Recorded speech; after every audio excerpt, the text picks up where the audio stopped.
yoon la ci yorin wu nekk tege ci yoon yoon wi ci rajo Futur Média alxames bu nekk ak El Hadji Assane Gueye jotaayu waxtaan la bu dul bàyyi dara politique société culture sport ci gàttal lépp lu laaj waxtaan leeral ak yoonal ci yoon wi lañu koy waxtaanee yoon wi ak El Hadji Assane Gueye alxames bu nekk ci rajo Futur Média. mbokk auditeurs yi ñu leen di nuyu dellu di rafetlu bu baax a baax seen ànd ak rajo Futur Média dellu si waat ak yéen ci seen émission yoon wi di jéggalu ndax ci bande annonce bi ni ñu ko waxee woon ñu ngi waroon a ànd ak député Adji Mbergane Kanouté nekk vice présidente groupe parlementaire Benno Bokk Yaakaar waaye ca mujjantal ga daf mujj am ngant ci liggéey bu mu nekk ci assemblée nationale warul teewul ñu ciy jéggalu bu baax a baax kon émission bi daañu ci ànd ak Babacar Aba Mbaye nekk jegeñaale Khalifa Sall bokk tam ci pôle de communication bu taxaw Sénégal nekk tam directeur de la santé et de l'action sociale bu ville de Dakar Aba ñu ngi lay nuyu bu baax di lay gërëm ci wuy si bi. Ndiogou maa lay remercier plaisir la pour ñun ñëw ci émission bi ñëw ci kër gi parce que occasion la pour ñun waxtaan ak sénégalais yi. jërëjëf mbir mi dañ koy doore ak xew-xew bi fan yëpp ci Sénégal di mbirum Ousmane Sonko moom njiitu parti bi di Pastef nekk député ci assemblée nationale ñu koy jiiñ ne dafa violé benn xale bu jigéen buy liggéey ci benn salon de massage gendarmerie conk yor enquête bi woolu woon ko sax altine mais wuy jiwul ndaxte daf ne fokk ñu dindi malaanu kiraam député am di immunité parlementaire di loo xam te ne assemblée nationale sax tàmbali na procédure bi ba di ci liggéey yow d'abord sa xalaat bu njëkk ci mbir moomu di mbirum Ousmane Sonko. waaw du ma ne du mën nañu wax ne mbiru Ousmane Sonko la muy tiis bu rëy si ñun parce que Ousmane Sonko xam nañ ko bu baax ñun ñu ko tàmm fréquenté ñi nga xamante ne jox nañu cër ba saa yoo ko bëggee gis mu teeru la këram soxnaam nekk ñu baax teeru la waxtaan ak yow tey xam nañu lii dal si kawam nekk na accusation bu diis muy lu ñu tax Ousmane Sonko ku ko xam ne nit bu baax la ku ko xam ne il a impacté positivement ci politique Sénégal bokk nañu tax débat politique bi changé débat politique bi jël en qualité jël en hauteur jël en combativité jël en transparence tey lii dal ci kawam nekk na loonte ne ñun metti nañu parce que xam nañu Ousmane nit ku baax la kenn yéene wu ko lii et yàlla na ko si yàlla jàppale bu baax ndax nekk na lu doy waar. mais aussi justement nekk na lu doy waar parce que mbirum viol la ak yooyu moom lañ koy tuumaal donte sax moom indi nay leeral wax mbir yenn mu demee ne demoon na foofu waaye yeggul benn yoon ci xale bu jigéen boobu tuuma yi nekk na kon tuuma yu doy waar. waaw tuuma yu doy waar mooy li ma doon bëgg a wax mooy que dafa nekk lu xamante ne tiis la pour politique Sénégal ndax ku yaakaar ne ñun ñi nga xamante ne dund nañu affaire Khalifa Sall ndax bu ñu fàtte ne affaire Khalifa Sall accusation la portant sur des fonds politiques. affaire bi lan la maire Ndakaaru qui a été élu ak ay junni baatu doomu adama xobu doomu adama ñoo fal ne yaa bëgg nekk suñu maire ñaata la ko état bi di fay ci loolu 700 000 mu am benn fonds bu ne moom la yor lépp lu mu ci yëkkati ci askan bi la jëm ndax maire bu jógee war dem Touba war dem Tivaouane war a am dëj wala tuddee parrainage wala appel Layène amul koom-koom boppam bu mu ci def mairie bi jox ko moyen pour mu répondre sollicitation yooyu. mais tamit gestion li mu wax mooy. traçabilité comptable maanaam koppar boo dugal dërëm boo dugal. da nga ko war a mën a justifier ne fii la dugg. xëy na loolu moo amul. loolu ci ni mairie di doxee banque mairie bi ki yor koom-koomu mairie bi du agent mairie yi ki yor koom-koomu mairie agent état bi la muy percepteur état moo ko fa fal teg ko fa. kon defe naa ne bu ñu amee responsabilité ñoom ñoo am responsabilité boobu wa ilaa bu ñu amee responsabilité partagée la kon mënuñu jël Khalifa Sall tëj ko ci kaso bi bàyyi secteurs yi mais li ma bëgg wax foofu ci histoire boobu mooy que tey ñun politique. tey Ndiogou yéen seen métier am na benn code d'honneur bu nga xamante ne kenn ci yéen du ko jéggi ndax yéen kenn ci yéen du joxe ay sources am même en prison ñi mën dugg kaso xam nañ ni même boo duggee ci chambre kaso am na code d'honneur ndax boo fa duggee. fekk nga fa chef de chambre li ko fa fal mooy moo fa gën a yàgg wala moo fa gën a am dal wala moom lañ fa teg muy installé ci biir lu benn démocratie ndax en fonction sa ancienneté ci chambre bi li muy déterminer par exemple mooy ndax yow fi ngay nelaw dina jege toilette yi wala du jege toilette yi kon partout y a un code d'honneur ñun homme politique yi on a intérêt pour nous protéger wala pour revenir à fexe ba yenn débat yi ñu bañ koy imposer parce que buñ ñu koy imposer c'est la politique wala c'est le politique moo ciy pâtir tey bu ñu attaqué Ousmane Sonko accusé ko de viol c'est attaque la moonte ne ça remet en cause le politique tey on a frappé en dessous de la ceinture li ñuy jiwoon Ousmane Sonko on a frappé maanaam kan moo frappé loo bëgg a wax foofu parce que ñun amaguñu élément dossier bi yëpp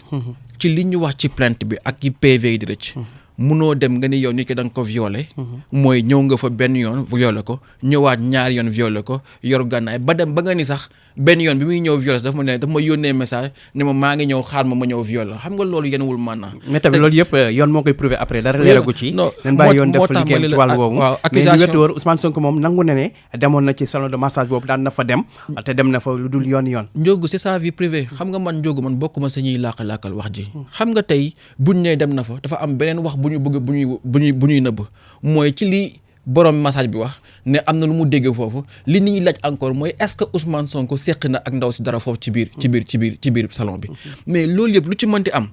Ousmane Sonko il a sa vie privée su ko neexee dem massé wu. la xew foofu n'importe qui tamit. warul dem n'importe où. warul nu soral boppam déjà que moom wax na ne. xamoon na ne état bi ñu ngi koy rëbb. façon pexe bu nekk dañ ko koy tëral vu ni muy sonnalee nguur gi kon moom am na yoo xamante ne du woon cëram.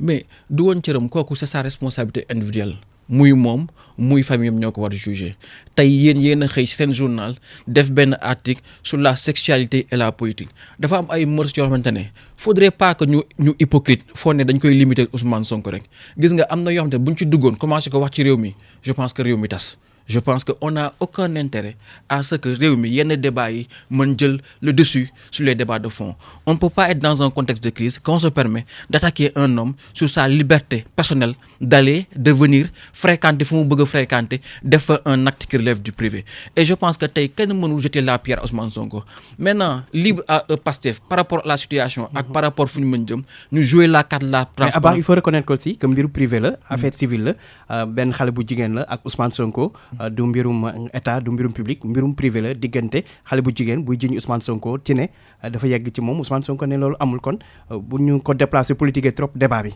dama ne ñun on a vécu ça moo tax li olof Ndiaye naan ku róob mi day sa maam boo gisee lu ñuul da ngay daw man je dis que affaire bi man je ne suis pas naïf dafa am ay dessous politique réew mi fi mu toll bu kenn nax sa bopp on a un régime qui a un projet fondamental projet boobu mooy lan mooy que ils veulent faire un 3e mandat. ba ñu bëggee seen premier mandat teg seen nguur bañ adversaire dañu xool ne fii PDS moo fi ëpp doole moo door a wàcc nguur bi Karim Wade moo fi nekk ñu créer que juridiction spéciale tëj ko kaso bi ñu defee seen ay sondage xam ne Khalifa Sall mu la mën a xañ 2e mandat ñu jël accuser ko à tort tëj ko kaso. Aujourd'hui ils se disent que comme Khalifa peut-être n'a pas ses droits civiques wala Idrissa Seck a rejoint il ne reste que Ousmane Sonko il faut éliminer Ousmane Sonko c'est l'homme à abattre mais même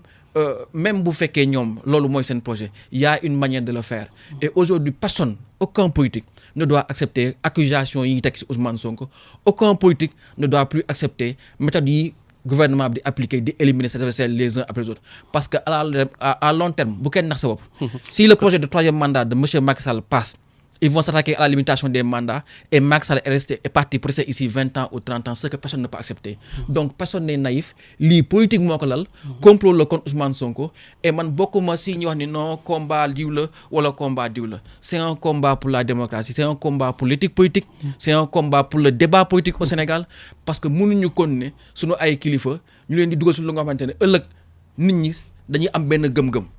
mooy que ñi fi nekk yelloowuñu jiite ñu bu boobaa c'est la fin de toutes des institutions parce que ce sont les hommes qui incarnent les institutions. kon yow pour yow mbiri yëpp Sonko mbirum prolongement la li am ak Karim Wade ni ñu ko jàppe woon Khalifa Sall aussi da nga gis ne même chose la moom la Macky Sall di wéyal kon politique bu mu nekk di koy wal ci la nekk logique boobu ba léegi. c'est le même régime et pour man bu nit ñi delloo ginnaaw tuuti. Ousmane Sonko va finir en prison et ça c'est pas acceptable. loolu yoon après mooy wax ba xam. def na deful war nañ ko tëj war ñu ko tëj. gis nga parce que y a toujours la présomption d'innocence. li may wax présomption d'innocence lu dëgg la mais man li may wax li ma sànn man dama nekk ci procès Khalifa Sall dama ko vivre de jour en jour dama fekkee le procès du premier jour au dernier jour constat bi ma njëkk am mooy loo maintenant il faut ñu teg ko mooy que quoi qu'il advienne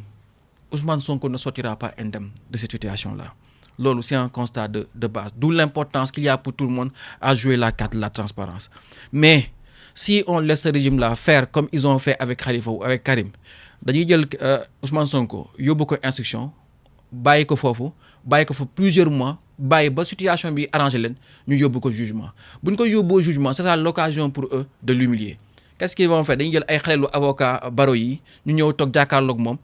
toroxal bu nekk ñu koy def yaa ko def lii nee na yaa ko def lii nee na yaa ko def lii sa ay mbokk toog sa ay soxna toog sa ay militant toog sa ay am di jàmm toog sa ay nawle toog ñu toroxal la ba boo génnee si la sax tu seras une autre personne. mais tamit réew démocratie la nekk réew droit lañ nekk maanaam homme politique amul ay droit yoo xamante ne dafa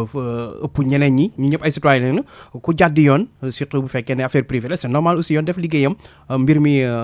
loolu tamit jar nay sóoraal c'est pas parce que c'est Ousmane Sonko wala homme politique la rek lu ko neex def aussi avec impunité loolu mën na nekk na lépp c'est simple tey mënoo jël 2 adultes ay majeurs vaccinés nekk si benn nekk am lu ñuy def bu fekkee def na ko wala am na fa ñu ne am na fa benn yoon ñaari yoon nga xëy ne man dañ ma violé nan la violé dafa yor ay gànnaay ay pistolet sama kanam ne bu ma yóoxoo wala dara def la ko benn yoon ñaari yoon nga ni loolu viol la je pense que loolu viol amu fa xam nga li ma la wax tey fi viol toll tey le législateur français le législateur français dafa consacré li ñuy wax viol conjugal maanaam sa jabar sax mën nga ko violer donc viol dafa sew parce que ça tient juste au consentement de la victime donc tey si indice yi ñu am faisceau d'indices yi ñu am man jàpp naa ni viol amul maintenant qu'il y ait des choses consenties là-bas c'est une affaire privée entre 2 adultes et je pense que warul nekk occasion pour éliminer Ousmane Sonko parce que quand on a accusé Karim Wade les gens ont dit bon mu ngi door a wàcc parce que tout le monde avait une dent contre Karim moo daan par exemple il a fait ceci il a fait cela biñ demee Khalifa ñu naan non Khalifa waroon na gën a rigoureux et tout tey ñu def ko Ousmane Sonko demain ce sera qui et gis nga moi je te parle en tant que jeune aujourd'hui nous on a la quarantaine Ousmane Sonko a 45 ans 46 ans il faut faire attention parce que il y a des débats dañu naan débat diw la c'est des débats de nous la jeunesse politique parce que dans 20 ans peut-être Macky Sall aura 80 ans dans 20 ans Khalifa Sall ne sera plus là mais dans 20 ans ce sera pire pour ce pays parce qu'on sera 30 millions parce qu'on aura 1 million d'étudiants. Aujourd'hui, on dépense chaque jour 1000 francs, 1100 par étudiant. Quand ils sont à 1 million, comment on fera? On aura 1 million de jeunes qui vont arriver sur le marché de l'emploi. On aura 1 million, 2 millions, 3 millions de jeunes dans le fichier électoral. Que sera ce pays demain? Donc, il est important que, à partir de maintenant, nous poser ay actes yoo xamante ne day defar suñu askan. Bu dul loolu, dëkk bi dina nërmeelu et ce sera qui le responsable? Ce sera certainement pas Macky Sall parce qu'il ne sera plus là. kon yow li nga gëm mooy comme ni ko Ousmane Sonko waxee li yëpp complot la piège boo xam ne c'est un complot politique et je lance un appel est-ce que fay même Sonko sa wax na ne xale bu jigéen bi dañ ko fay xaalis ngir mu tuumaal ko ci mbir mi mais man loolu laa gëm loolu moo am parce que j'ai vécu le procès Khalifa Sall xam nga procès Khalifa Sall la mujjee escroquerie portant sur les deniers publics maanaam le maire de Dakar qui a dirigé la ville de Dakar pendant presque 8 ans chaque année mu exécuté 40 milliards maanaam maire de Dakar Khalifa Ababacar Sall bi nga xamante ne moom moo dox banque Dakar yëpp ne la à partir de maintenant il faut ngeen commencer lebal mairie de Dakar banque islamique lebal ñu Ecobank lebal ñu ba ñu am un portefeuille de dette de plus de 15 milliards BOAD nangu ñu lebal 9 milliards AFD lebal ñu 6 millions d'euros kooku nga xamante ne sur son entretien personnel sur sa crédibilité personnelle tax na ba fondation Bill et Melinda Gates may ñu 5 millions de dollars tey Union européenne abal ñu 3 millions de dollars kooku lañ toog ne il a escroqué la ville de Dakar non pas de 100 milliards ou de 200 milliards mais de 1 milliard 800. je pense que bu ko xeeb non xeebu bu dee dërëm sax askan wi ko moom kenn waru ko laal. waaw mais je dis que tey man mi la apporteel 50 milliards man mi tax. ci sama liggéey ci sama xarañ ci sama taxawaay ci sama personnalité ak lu mu ci doon 15 bu nekk askan wi moo ko moom bu ko jël dañ la war a teg yoon ñu xam nu mu ko jëlee man mi la indi 50 milliards tey man ngay accuser ne maa la escroquer maanaam man mi la indi 50 milliards maa la dóor 1 milliard kon su doon loolu dama la dóor 1 milliard dama bu jaaroon yoon yooyu yëpp di ci am mais jaar na yoon bu jaar yoon mbirum ca défense bi fekkoon ne li ko doon doxale nañ ko xëy na kon réew mi parce que ñëw ne ñi fi nekkoon ni la doon doxale ay doomu Sénégal doxale loolu tamit réew mi taxawul ay doomu Sénégal la ñun ñëpp dafa am benn waay bu ma taal dem mu am wax bu ma wax mu may def ay ree ma toog ba toog ma mel ne kii lu mu wax dëgg la parce que nee na ma Sénégal réew la moomante ne ay xale yu ndaw a koy yëngal bu teyee ñu ne rangu bu subaa ñu ne jaari tey ñu ne xale bi mais dafa mel ni réew mi léegi dafa ñàkk fulla ñàkk fayda quoi dafa mel ni réew mi dafa rafle kilifa te amaan na raflewul kilifa donc débat public yi ak yii ñuy poser opinion bi am na solo ñu waxtaan ci parce que dafa indi débat civique maanaam nit ñi gëmatuñu état gëmatuñu institution gëmatuñu ñi amal nañu njëriñ bu dul scandale financier bu dul détournement tey boo toogee ñu ne la am na un député bu ñu jàpp trafic de devises loolu noo koy jàppee boo toogee un député de l'Assemblée nationale toog fii saaga bëccëg ndarkam noo koy jàppee. je pense que du mujj fenn boo toogee président de la République ne am na ay dossiers yu ma teg sama kudd noo koy jàppee. boo toogee président de la République jàkkaarloo ne am na ñoo xam ne kenn mënu leen tëj kaso ndax bu leen jàppee kaso dëkk bi yëngu noo koy jàppee. boo toogee président de la République jàkkaarloo ne Sénégal yi man du ma gis lu xonk maanaam seen ay revendication ak ay coono sama yoon nekku si yéen seen affaire la man du ma gis lu xonk man li ma neex laay gis noo koy jàppee. je pense que il est important que fii réew mi toll ñu toogaat càmbaraat ko lii du njëriñu Sénégal lii du sagu Sénégal lii du defaru Sénégal et je pense que loolu moo war a yee ku nekk ci coow Ousmane Sonko bi. ñu fàttali mbokk yi yéen a ngi seen émission yoon wi ñuy dalal tey Babacar Aba Mbaye nekk jegenaale Khalifa Sall bokk ci pôle communication bu taxawu Sénégal nekk tam directeur de la santé et de l'action sociale ville de Dakar ci wàllu yaa ngi wax ne jamono ji Macky Sall moom xemmeemteefam mooy ut ñetteelu mandat 2024 donte constitution may ko ak nu mu ko mën a amee liquider des adversaires politiques Karim Wade Khalifa Sall tey Ousmane Sonko yéen ban taxawaay ngeen fas yéene taxaw en tant que opposition. mais ñun lañ daan def démb ak bari ki démb la ñuy def mooy que ñun on s'est toujours battu dañu xeex. opposition bi attention gars yi ne opposition bu nooy la ñu am léegi. waaw loolu la ñu dañu xeex. mais parce que Sénégal dafay évoluer. Et je pense que nit ñi mënuñu ko nekk rek jàpp ne que ñun xeex bi mooy rek génn ci mbedd bi mooy que taxaw xeex jàkkaarloo ñu doon la ay lacrymogènes yooyu amul sens les générations changent tey yéen a ngi gis ne que tey les jeunes qui vont voter élection yi di ñëw bi Macky Sall daal di falu ils avaient 12 ans ñun parti socialiste bi ñuy perte bu pouvoir bi en 2000 les xale yi juddu jamono jooju ils ont tey 22 ans 23 ans donc les générations évoluent aujourd'hui il y a une autre façon de faire de la politique xoolal tey présence bi activiste yi am. Parce que c'est la présence des réseaux sociaux, parce qu'on a l'information en continu, parce qu'on a une pression de l'information et les choses changent. Donc aujourd'hui, c'est peine perdue que di jaay opinion bi qu'il y a plus d'opposition. Li gën a am solo mooy que li Sénégalais di yëg ñoom xam nañ ko fii réew mi toll xam nañ ko ñëpp xam nañ que actuellement on est au bord du précipice social. Il y a tellement de gens qui ont perdu leur emploi. Moi je suis le directeur de l'action sociale de la ville de Dakar. J'en sais quelque chose. Barki démb dama nekkoon réunion inspection d'académie. ñu ñuy wax le flot maanaam xale yu bëri yu jóge ci école privée ñëw ci public bi léegi maanaam xale yu nga xamante ne dañ doon toog seen parents yi leen fayal te amatuñu leen fayal. ils ont été obligés ibbi en urgence benn lycée am na ay classes de seconde yu am 120 élèves fii ci Ndakaaru Njaay bi c'est un problème en moi bu ñu bay wax waxu double flux c'est un problème et je pense que loolu mooy les vrais débats parce que c'est des débats d'avenir. si sax wàllu mbas mi c'est un débat yooyu noonu tey wàllu xeex bi opposition parce que ñu bëri liñ gis moo di ne même opposition bi sax ay ñi ci bokk dañ koy wax ne Macky Sall déggul dialogue déggul wax li mu dégg mooy xeex boobu nag moo amul pourquoi opposition bi duñ def rapport de force jaayante ko. mais loolu lañ doon wax ba barki démb xam nga dañu doon faral di tooñ waa Pastef naan leen c'est un parti des réseaux sociaux. mais gis nga leen barki démb pendant toute la journée force de l'ordre bu dul woon couvre-feu bi duñ leen arrêté donc li muy wane rek mooy que gis nga quand le peuple sénégalais bu ko jaralee mu jóg amul téeméeri amul arsenal répressif amul gendarmerie amul police kenn mënu leen téye te ñaanuñu loolu li am ba am mooy lan mooy que tey les mentalités ont évolué aujourd'hui les sénégalais ont la conviction ak alternance yi fi am que par rapport ils ont la possibilité exprimer wu ak seen vote. Les Sénégalais ont maintenant la sacralité du vote parce qu'ils pensent que leur vote peut sanctionner ou peut infirmer. Parce qu'on peut aller à des élections locales et les gagner, on peut aller à des élections présidentielles et élire le président qu'on veut. Donc pour nous Sénégalais, ils ne voient plus l'utilité d'aller sur le terrain wala di def ay marches wala def ay xeex ba mu am ay xale yu ci dee wala am ay politique yu dee. Donc les opinions ont changé. Mais tey li xew keroog wane ni que le jour où on atteindra le seuil critique ci combat bi les Sénégalais sortiront parce que la dernière fois dafa am. sëy ba lan lay nekk pour yow sëy critique boobu nga mooy kañ bu ñu yeggee fan. la dernière fois dama toog gis ma nekkee rond point Liberté 6 lax sama oto bi xale yi di xeex am xale yuy taal station bi am xale yu bëri yu génn di filmer pour te dire que am na ñoo xamante ne aujourd'hui ils se sentent pas concernés peut-être par le combat du PASTEF am na ñoo xamante ne ils se sentent pas concernés peut-être par les combats ou les discours de l'opposition mais il arrivera un moment où situation mais yàq bi tamit du yoon tamit ak lu leen mën a metti tam mën nañu ñaxtu mais pas di yàq di taal ak yooyu noonu loo xamante ne askan wee ko bokk loolu jaaduwul loolu est-ce que lu jaadu la. il va arriver un moment où les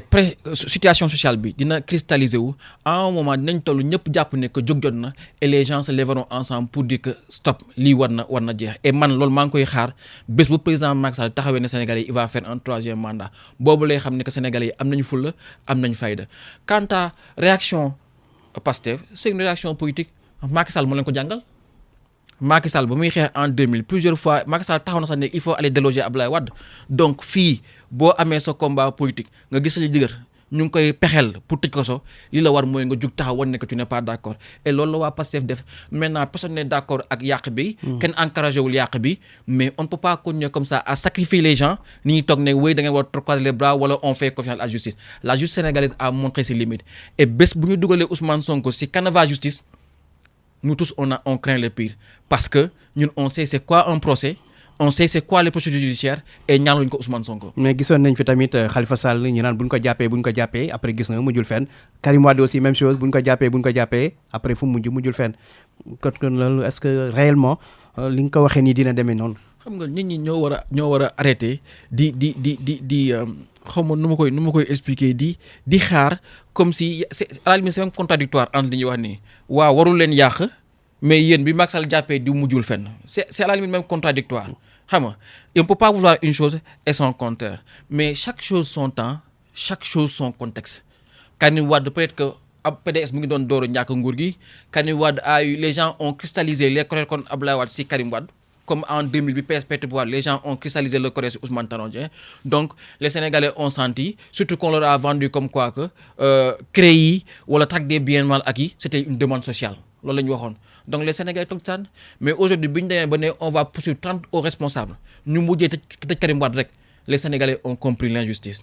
aujourd'hui ak Khalifa Sall dañ ko tëj kaso pendant 2 ans mu toog muñ ko avec dignité dem procès jàkkaarloog ñoom avec le temps les Sénégalais se sont rendus compte au fil des scandales qu'avec Khalifa Sall c'était juste un problème politique. Sauf qu'il a été condamné par la justice daan nañ ko reconnu coupable et condamné 5 ans. Pour l'histoire ça restera pour l'histoire mais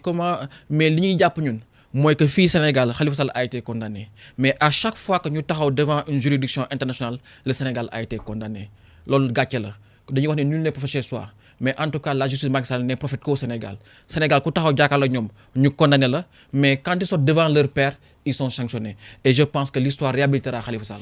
Mais histoire Khalifa Sall aussi bien histoire Ousmane Sonko est-ce que enseignement bi ñu fiy tiré du ne kuy aspirer avoir des ambitions présidentielles jiite réew mi am na comportement ak yoo xamante ne war nga di sóoraale sa bopp ci lu bëree bëri ba nga xamante ne kenn du ne kaay yaa fi def wala yaa fi wax. waaw mais loolu dafay on peut-être ñu dem ba système américain bi nga xamante ne booy dem ba nekk président États-Unis tu as intérêt vraiment à être clean parce que loo mës na dañ ko génnee ça peut-être avec l'évolution ça va arriver mais Ndiogou. parce que Khalifa Sall jiñ nañ ko fi xaalis kii tey Ousmane Sonko tey présumé viol. Khalifa Sall est un maire. Karim Wade aussi même chose. à la tête d'une administration qui fait plus de 7000 agents. Khalifa Sall il reçoit en moyenne il gère 10 directeurs. Aujourd'hui, Khalifa Sall, en tant que maire, ne peut pas s'occuper de ce que son DAF fait, ne peut pas s'occuper de ce que le précepteur fait, ne peut pas s'occuper de ce qu'un agent qu'on a mis en prison pendant 3 ans, ou la secrétaire du DAF, parce que simplement il a donné ben papier en tête, ou il a mis un cachet quelque part. C'est des détails. Aujourd'hui, qui veut noyer son... du détail quand même. Parce que bon nekkee maire, même bon nekkee njiit sax, lu xew ca sa service ba, yaa nekk responsable yow la ñuy wax. Oui, parce que boo xooloon baax loolu du am. Non. Donc c'est pas un détail, il faut le connaître. Non, je dis que, gis nga, quand on veut t'accuser, aujourd'hui, personne ne peut déclarer la responsabilité du maire directement ci lii ñu ko accuser et tey tu peux être maire d'une administration tu peux être à la tête d'une grande administration tu gères des documents tu gères des projets aujourd'hui on peut pas imputer jël benn affaire bu ndaw rek bu nga xamante ne qui ne t'implique même pas directement ñu imputer la ko parce que tu es le seul responsable aujourd'hui simplement parce que Sonko est humain parce que il a une vie privée qui lui est propre on ne peut pas dugg ci vie privée génne ci lu ñu neex ne Sonko est comme ça non je pense que nit ku nekk on est tous des hommes on a une part de lumière on a une part d'ombre on a des forces on a des faiblesses tout le monde a eu à faire des erreurs dans sa vie et nit rek la ak matadem defe naa ni yàlla sunu borom moo ñu sàkkee noonu donc dañu xam ne que politique c'est vrai que c'est la politique c'est des institutions mais c'est géré par des hommes et l'homme est par essence faillible nul n'est infaillible nul n'est à l'abri benn erreur nul n'est à l'abri benn défaillance parce que duñu ay robot et je pense que loolu la ñu war a intégrer war nañ mën a egg fu nga xamante ne ku nekk booy nekk président wala booy aspirer à diriger ce pays di nga wane une transparence dans ta vie mais nit ku nekk am nga lu nga xamante ne bëggoo kenn xam ko nit ku nekk am na lu ngay def et je pense que ce qui se passe dans ce pays là tout le monde le sait je pense que li gën a am solo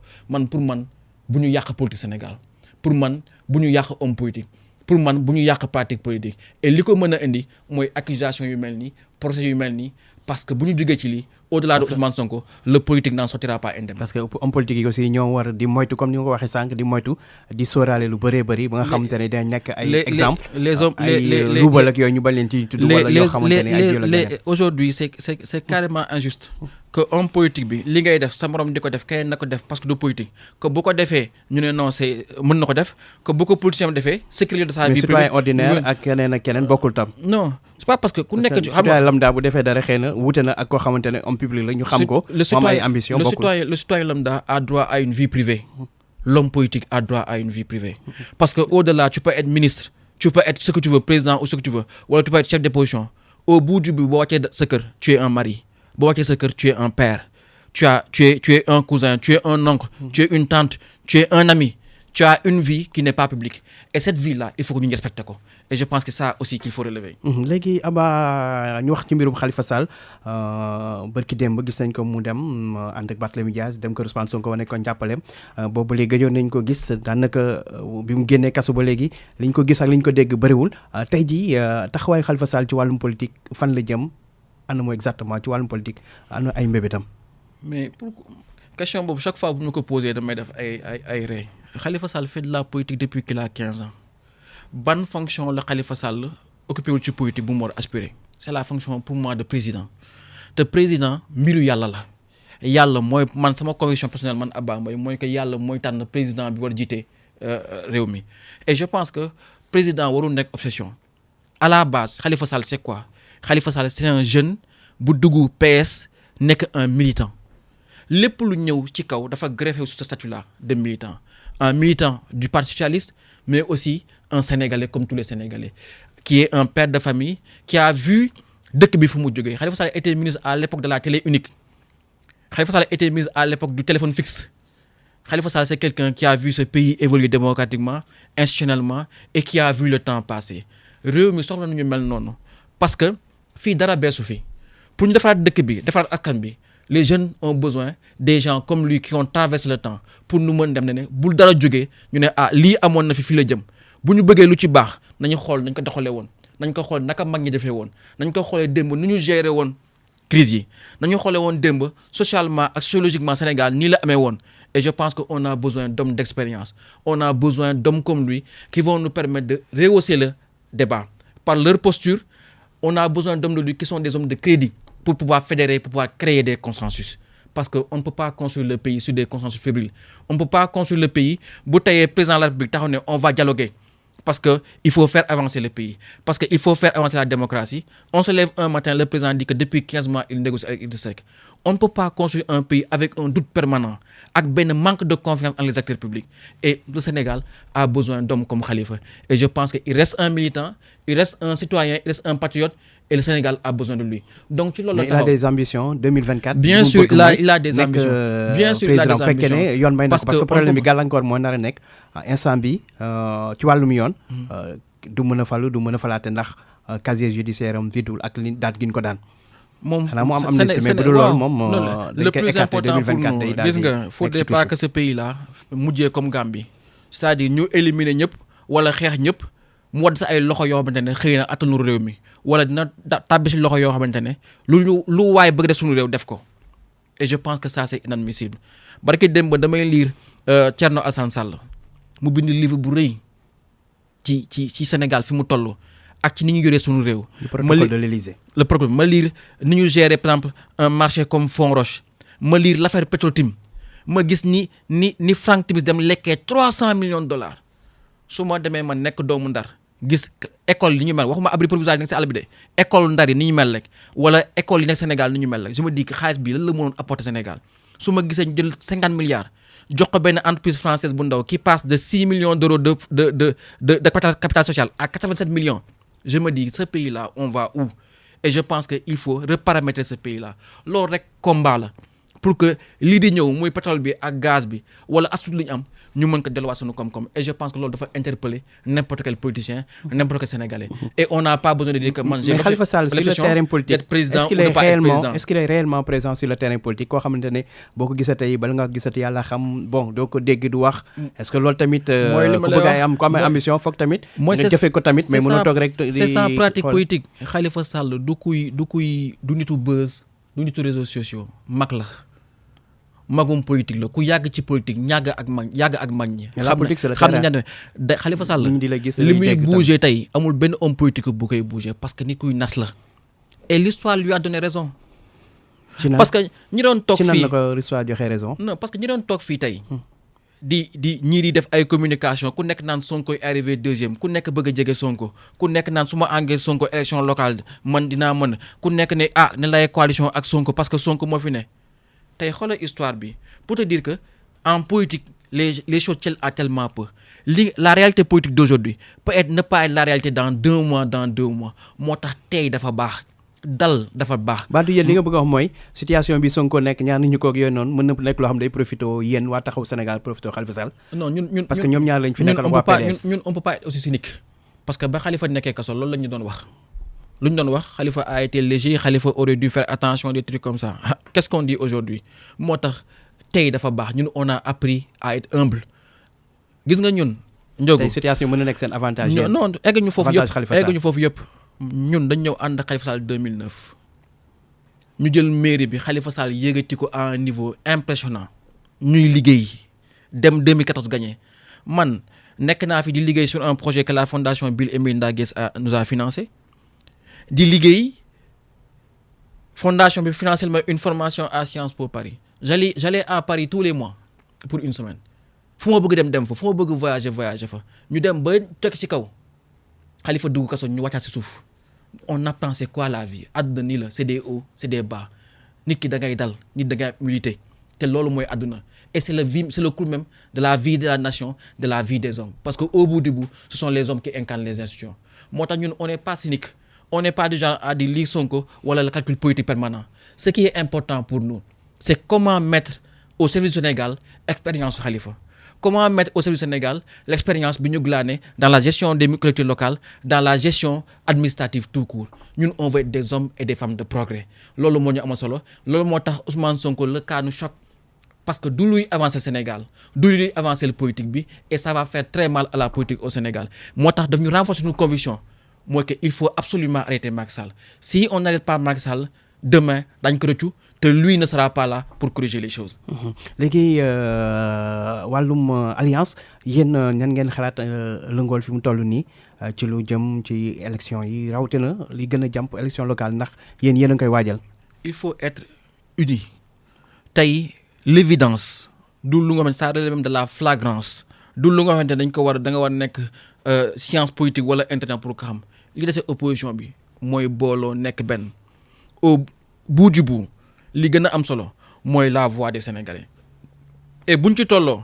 le moment où le président voudra violer les Sénégalais en voulant faire les 3e mandats moom dafa war fekk opposition pare qu'on leur offre un cadre qu'on leur offre une alternative loolu moo am solo parce que li indi dépit civique bi Sénégalais yi xaw tey ci politique bi mooy aussi des fois dañuy gis lu ñu xamul wala lu leen jaaxal wala ils ont alterné Wade en pensant que ça va changer, ça a été pire. Ils ont pris Macky avec un discours nouveau pour dire que je ne suis pas là pour faire une réalisation. Je suis là pour que le Sénégal change moralement, changer les institutions. Au bout du gouvernance sobre et vertueuse, ma patrie, ma famille. Sénégalais yëpp gis nañ ni que loolu amul. Kon li gën a am solo tey mooy que le lien de confiance, le pacte de confiance, que Sénégalais yi gëm ni que ñii di opposition bi di ay njiit di ay kilifa. Ils sont capables de nous diriger et ça c'est important bu dul Khalifa y a des hommes et des femmes de conviction yu compétents. parce que ñu bëri instant bi Ousmane Sonko lañ gisoon comme l'alternative crédible. non il faut tey jii nii xanaa Khalifa Sall mooy nekk alternative bi xanaa. l'opposition ñëpp compétent. tey Abdoul Mbaye est compétent Thierno Alassane Sall est compétent tey dafa am benn genre évolution bu am solo ci opposition bi tey gis nga ay nit yu am seen carrière professionnelle une carrière réussie des hommes accomplis ñëw di opposé wu. Je prends le cas des gens comme Boubacar Camara. Ce sont de hauts si haute administration la ñu bokk. ñu xamante ne tey ñu ngi opposition bi li gën a am solo mooy ce qu'on avait réussi. par contre ku mel ni Idriss Seck nga xamante ne nekkoon nañ ci ñu gënoon sonal régime bi moom gis nañ ne tey jii dem na fekk Macky Sall ba ñu fal ko président conseil économique et social et environnemental loolu nekk na loo xamante ne avantage la pour Macky Sall waaye tamit wàññi na bu baax a baax doole opposition bi. non mooy moo tax moo ni li ñu réussir si assises nationales yi mooy que assises nationales yi du woon benn nit moo génnoon c'était dañu àndoon. bokk ndey bokk baay wax Sénégalais yi ne fii Sénégal toll ñun xam ne ñun politiciens yi on n'a pas le monopole de la science infuse amuñu solution yëpp et que depuis l'indépendance jusqu'à maintenant ce pays n'a pas évolué et ce qu'on avait réussi ak les assises moom moo ibbi cycle politique bi ñu nekk donc li gën a am solo du individualité yi du Massamba wala Mademba mooy le lien avec les Sénégalais et le pacte de confiance qu'on a ak ñoom et ça il faut le construire ensemble je pense que loolu moo am solo quant à ndax mën nañoo xaar par exemple en perspective 2024 opposition bi yëpp réussir lu ñu mësul réussir boobu ba léegi candidature unique parce que chaque fois bu élection jibee ñu naan dañu war a ànd ñi ñëpp doon benn présenté candidat mais chaque fois dafay foiré ñi jaar fii ñi jaar fële est-ce que tey liggéey bi du ne fexe ba opposition Sénégal 2024 ñu am benn candidature unique. nous sommes encore loin de 2024 mooy li ma la wax léegi. mais léegi lañ koy commencer préparer quand même. La réalité de 2021 ne sera pas après la réalité de 2022 ou de 2023 pour l'instant on a plusieurs combats à mener. combat bi ñu njëkk songu avec le pouvoir mooy c'est sur l'audit du fichier l'audit du processus électoral une fois loolu dépassé que ñu mën a am un calendrier xam Macky Sall fa la jëm est-ce qu'on aura des législatives ou pas est-ce qu'on aura des élections locales ou pas est-ce qu'on aura des présidentielles à date échue ou pas je pense que tey li inacceptable mooy qu'on ait ce flou là tey mun ñu toog xamuñu ndax élection présidentielle dina am xamuñu ndax législative dina am xamuñu ndax locale dina am et je pense que loolu mooy combat yi tembe yu nga xamante ne war nañ ko mener après li des 2024 incha allah pour moi balaa muy egsi beaucoup de choses passeront y compris comment cette question de troisième mandat là va être présentée aux Sénégalais et comment les Sénégalais vont réagir je pense que loolu rendez-vous la bu Macky Sall am ak Sénégalais yi et je pense que ce jour-là ki commande ak Sénégalais am nañ fulla am nañ fayda. bu boobaa lu ñuy def Sénégalais yi. mais Sénégalais dañu wax déet rek comme ni nga ko daan ni nga ko defee. je pense que les Sénégalais nañ fi Ablaye Wade 2011. ñëpp taxaw ne Ablaye Wade du am troisième mandat mais dem na troisième candidature te am na candidature troisième donte mandat bi. askan wi bañ nañu mais am na troisième candidature. Avec tout ce que cela impliqué. Il a perdu. Mais cette défaite là li ko indi c'est le travail que tout le monde a fait. C'est le travail qui a commencé en 2009 lorsqu'on a battu Ablaye Wade dans l'ensemble des bureaux de vote. Et déjà Macky Sall bi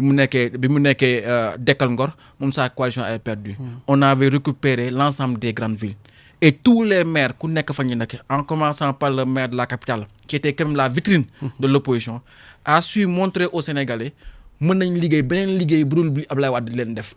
man dafa am ay projets am solo ñu def santé à l'école lait à l'école on a fait en sorte que Ablaye Wade bi doon wax ay pont ay autoroute ak dañu jaay infrastructure pour mën a am de la corruption à hauteur ñu am ay problèmes de foncier comme li xew ci Mamelles yi ak statut monument de la Renaissance on a fait en sorte nous que l'État revienne dans les foyers dans les maisons mooy li ma la wax on a fait en sorte que l'opinion et les électeurs am confiance ñun. mairie Dakar loolu mairie Dakar depuis Khalifa Sall dem dafa mel ni projet yi mu fi bàyyi woon ak programme yooyu noonu yëpp est-ce que mi ngi dox dafa mel ni lépp taxaw depuis Khalifa Sall mu dem ak coow leeg yooyu noonu maire bi dafa mel ni jamono ji moom nam meloon nag melatu ko. waaw nga ma eggali au-delà loolu liggéey boobu ñu doon moom moo ñu yóbbu ba 2012 moom moo tax que Abdoulaye Wade se présente ou pas wala mu campagne ou pas l'opinion avait déjà basculé et c'est ça qui était important faire en sorte que l'opinion bascule moo tax man la am na combat yu war a mener avant ça et balaa 2024 que l'opinion bascule que l'opinion xam ne que Sénégal léegi on a atteint un cap monte ne kenn mënu fi def 15 ans 20 ans tu fais 2 mandats nga dem sa morom ñëw et là le pays continue de se construire et je pense que ça c'est important ville de Dakar quoi qu'on puisse dire li mu dund dafa metti parce que c'est la première fois nga am un maire en exercice bi nga xamante ne si mandat am na presque un an et demi presque 2 ans même 3 ans parce que depuis bi IGE duggee si institution bi IGE bu duggee si institution presque daf koy freiner parce que dafay dugg ci institution bi l'IGE est resté pendant presque 24 mois service par service direction par direction ils ont tout regardé de bout en bout moo tax ça nous a fait beaucoup rire que amuñu dara lu ñuy accuser Khalifa Sall lu dul sur un fonds politique ils n'ont pas trouvé de marché fictif. bu ne fonds politique caisse d'avance la ñu wax. oui fonds politique c'est différent. fonds politique c'est différent de caisse d'avance. mën naa na sa chapitre maire caisse d'avance la ñu wax waaw nañ jël budget bi ne chapitre 313 du budget cabinet du maire y a pas de souci mais fekk ñu fa emploi fictif Khalifa Sall bi muy ñëw ville de Dakar xam lu mu fa fekk biétage plus de 3000 agents qui étaient payés en espèces. maanaam nit ñi xobet lañu daan fay waaw moom moo ne tout le monde va chercher un compte amu fa emploi fictif amu fa marché fictif une institution qui exécute presque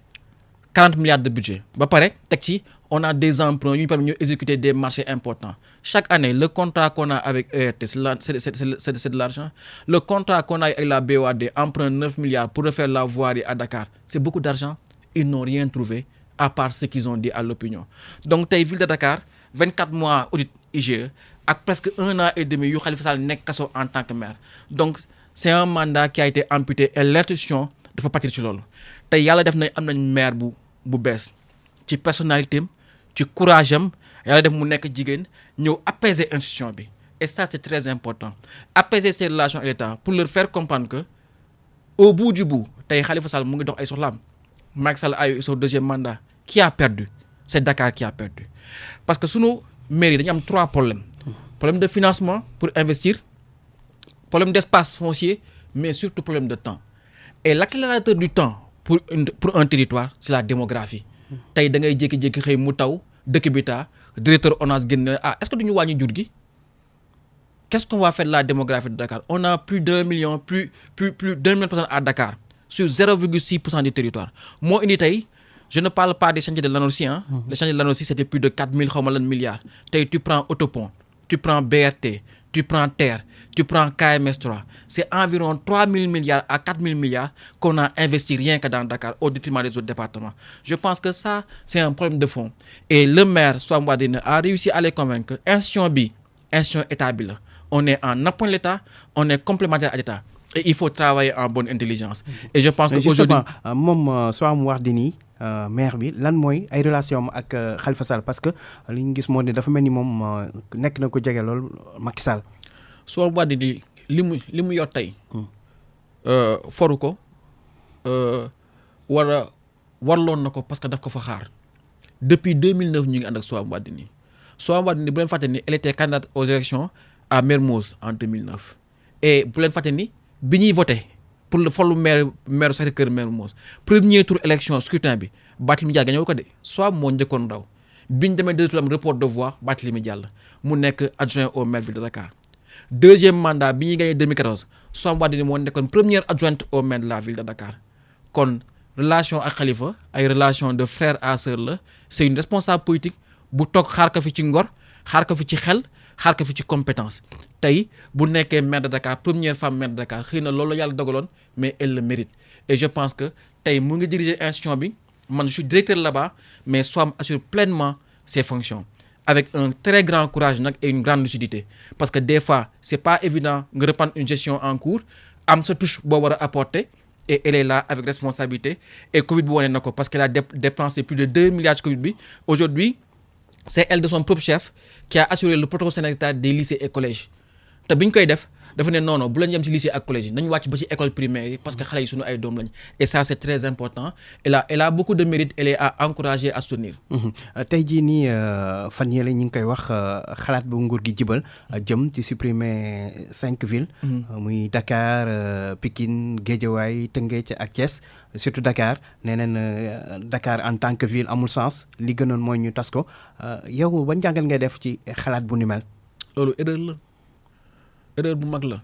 àdduna bi dañuy wax léegi borom xam ne dañuy wax ni que le cœur du monde bat dans les villes maanaam xolu àdduna ci biir villes yi lay rëkkee et je pense que tey am na ville yoo xamante ne en termes de marketing territorial ñoo ëpp tur sax seen réew tey tu connais plus Londres que les Royaumes-Unis tey Singapour c'est des villes yoo xamante ne tey am na ville ñoo ëpp PIB seen dëkk kon tey mu ñu toog ñu ne d'un coup de crayon comme ni ñu ko def ak la ruralité parce que Sénégal lañ jël rek Macky Sall nee na moom il veut la territorialisation des publics publics moom c'est un homme du rural il vient du rural moom moo indi PUDC et c'est le président qui d'un coup de crayon a fait disparaître la ruralité dans notre architecture institutionnelle on ne peut pas comme ça se lever et dire que la capitale va disparaître d'un coup de crayon je pense que c'est une faute. parce que dañu wax ne ville en tant que collectivité territoriale amul sens dès l'instant nga am nga ay communes. puis Dakar mën nañu ko jàppee département. comme yeneen ville instrument de péréquation la.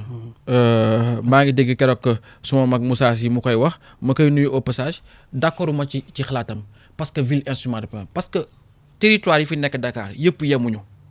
yemuñu taxawaay yemuñu population yemuñu koom-koom yemuñu li nekk ci biir territoire bi tey boo demee Biscuiterie yi bokkut nga dem Sacré-Cœur Mermoz et économiquement dafa am ay conséquences parce que conséquence fa la nekk mooy ci fiscalité bi maanaam koom-koom bi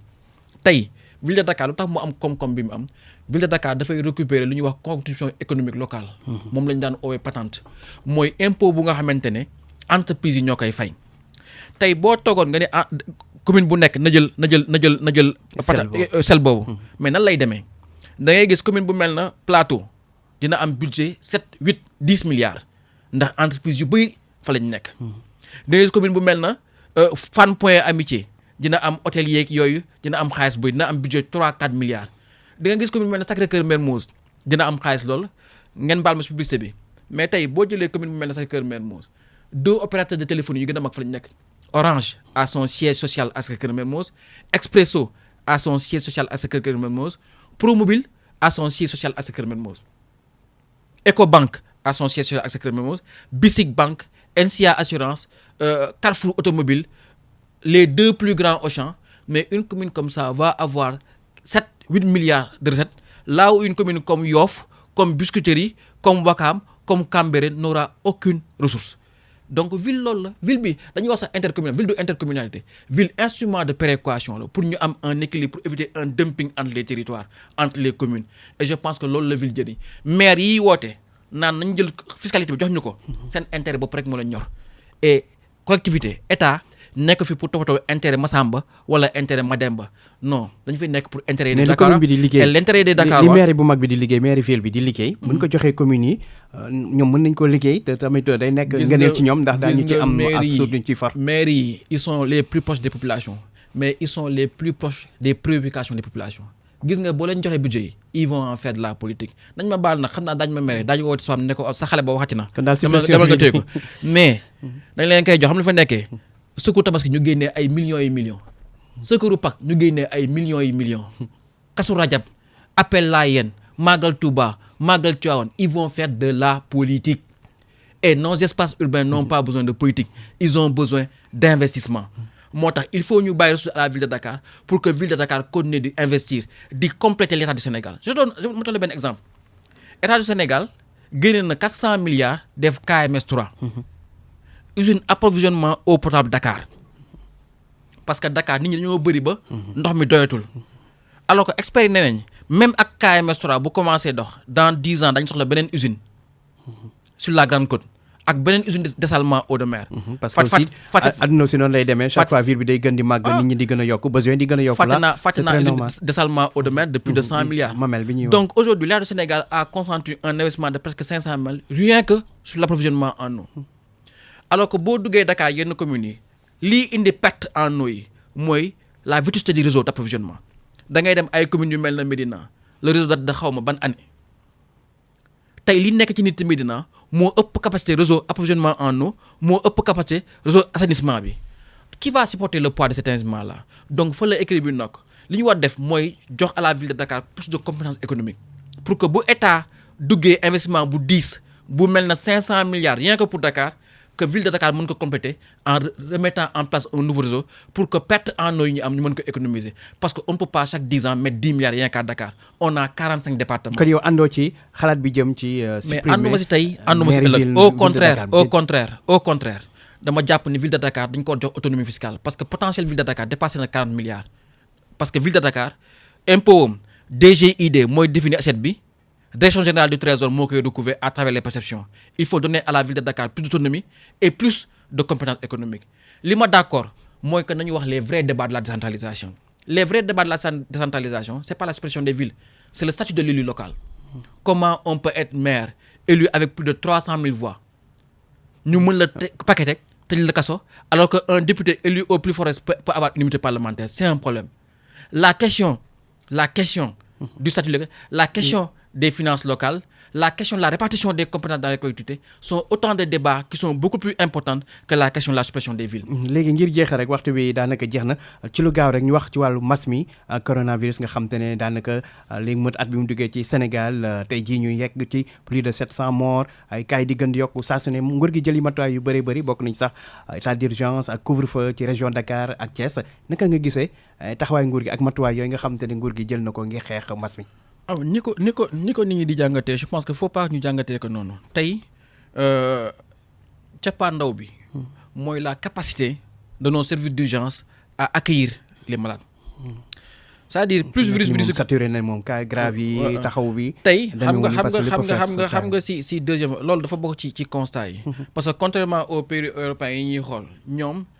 léegi plus cas grave yi dugg en urgence taux de guérison bi dafa gën a yokk. Ça veut dire qu'il y a une meilleure prise en charge une fois que boo nekkee cas grave alors que nous c'est le contraire on a l'impression que plus boo duggee cas grave rek da ngay génn àdduna. parce que fii suñu matériel yi hôpital yi amuñu matériel oxygène amuñu ko matériel réanimation parfois sax docteurs yi spécial doo ko am yooyu yëpp nekk jafe-jafe yu am système sanitaire bi. même ñun à la ville de Dakar on est en train de voir comment acquérir rapidement en urgence 4 centrales d'oxygène pour positionner ko au niveau des arrondissements de Dakar pour stratégie bi gars yi am parce que actuellement ils veulent mettre en place des zones tampons au niveau des centres de santé avec oxygène pour que boo ñëwee ñu mën la dugal dans une zone tampon avant ñu lay dugal dans les CET mais li ma ci bëgg def loolu centrale boobu kañ ngeen non ça on est en train parce que cette fois-ci première phase bi Macky Sall dafa lever woon toutes les contraintes sur les marchés publics bi levé wu ko donc aujourd'hui ñun en tant que ville de Dakar même si c'est l'État qui gère la priorité état bi mu ngi si vaccination bi ñun on essaie de venir en appui mais li ma la bëgg wax foofu mooy sur la question des couvre-feux et tout la question de base mooy suñu capacité service d'urgence yi et je pense nit ñi war nañ ko jëlee pas dire que lii baaxul wala pourquoi Thiès pourquoi Dakar c'est une question de limiter le virus plus le virus avance. est-ce que war na yem rek Dakar ak Thiès alors que gis nañ Kaolack. gis nañ Thiès non gis nañ Kaolack gis nañ Touba gis nañ Ndar ni fa mbir yi di yokke. vraiment man waa Ndar laa boo duggee ci biir dëkk bi. y a beaucoup de morts. mais la question état bi mu war définir moom ñoo am information sur le niveau de saturation des urgences. bu fekkee il pense que actuellement le virus mënul entraîner saturation sur les urgences yi. Les dispositions qu'ils ont prises peuvent être pertinentes. Mais bu fekkee ils se rendent compte qu'il y a des informations qu'on n'a pas et que ça devient grave, je pense qu'il faut élargir les choses. Mais ça c'est la responsabilité de l'État parce que ñoom ñoo yor en place la stratégie. jërëjëf waxtu wi daf na ñu koy sant di koy gërëm moom Babacar Aba Mbaye nekk jegeñaale Khalifa Sall bokk pôle de communication bu taxawu Sénégal nekk tam directeur de la santé et de l'action sociale ca ville de Dakar Babacar Aba Mbaye ñu ngi lay sant bu baax di lay gërëm. merci si invitation bi je pense que invitation bu xaw spécial la mais yéen à chaque fois boo ñu invité ñun on est là on répond et je pense que loolu mu ñu war merci beaucoup ci invitation bi ñu ngi lay sant bu baax di nuyu ñëpp ñi saan di nuyu sama mbokku ndandar yi et puis di la remercier ci invitation bi. jërëjëf Aba ñu koy sant di koy gërëm bu baax ci taxawaay bi ak wuy si bi kon mu nekkoon seen émission yoon wi El Hadji Ndiogou Diène ngeen àndaloon ci micro bi àndoon ak Abdou Thiam ci machine bi ba la xam ne sa jàmm El Hadji Assane ngeen di àndal jaajëf. Yaile samba dogata aile jamma berdo wala